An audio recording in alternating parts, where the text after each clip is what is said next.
her work, she talks about how modern gender roles have completely changed the dating game and how years of experience have led her to an interesting conclusion.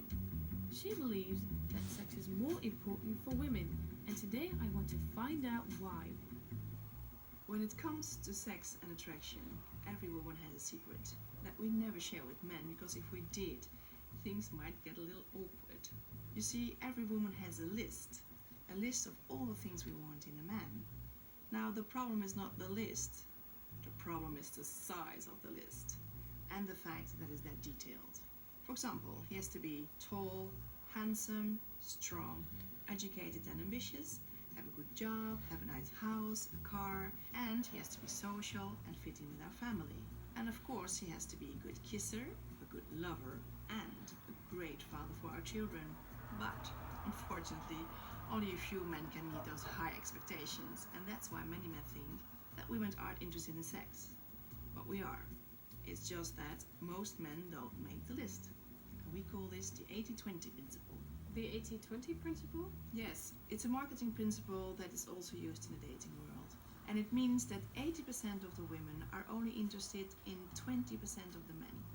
For example, dating profiles.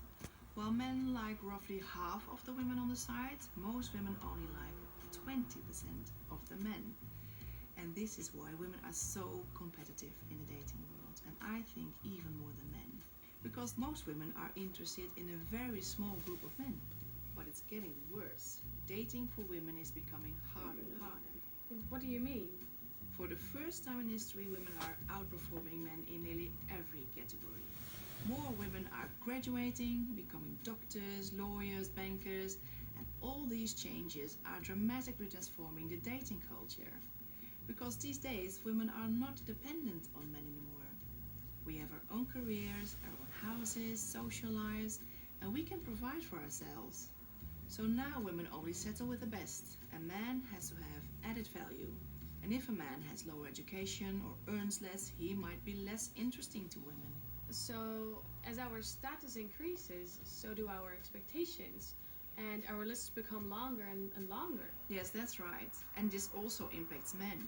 It makes men frustrated and confused, because less and less women find them interesting. You see, in the past, almost everyone got married because it was seen as a necessity, and a good provider had a good chance of getting married. But now that guarantee is gone. And another thing is that women these days want a soulmate and talk about feelings with a man. But at the same time, he has to be firm and rugged. And this is also confusing men. But why are our expectations so high? I think this has to do with biology. A man can produce millions of sperm cells every day, but a woman can only get pregnant a few times in her life. So she wants the best husband, father and provider for her child, or else she could end up raising a child alone. It's like a handgun versus a machine gun. If you had a handgun with only 6 bullets, wouldn't you be very selective in how you use it? Yeah, I guess I would be very selective. But I recently read a study that showed that women cheat as much as men. Do you think this is true? Yes, most people think that men cheat more. But in reality, that's not true. Because all these men don't just cheat with single women. But I think there's one major difference. Women are better at keeping it a secret. Are you saying we're better at cheating? Well, in my experience, men are more obvious and women are more subtle. But for a woman, it's more important to know if their partner is cheating. Women worry about it more. And that's why a lot of women need more validation. When she asks, "Do you love me?" or "How much do you love me?" these aren't random questions, they actually go back to evolution. Because when a woman becomes pregnant, she's very dependent and vulnerable. So if a partner leaves her while she's pregnant, she has a big problem. Men, on the other hand, do not experience that level of vulnerability. So, who do you think has the highest sex drive? Men or women? I think women do, because we check out men all the time. So women think about sex more than men, but in a different way, a more critical way.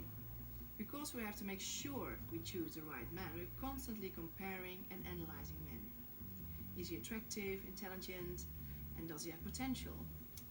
I even have to admit that I still catch myself doing it all the time. And now I'm happily married.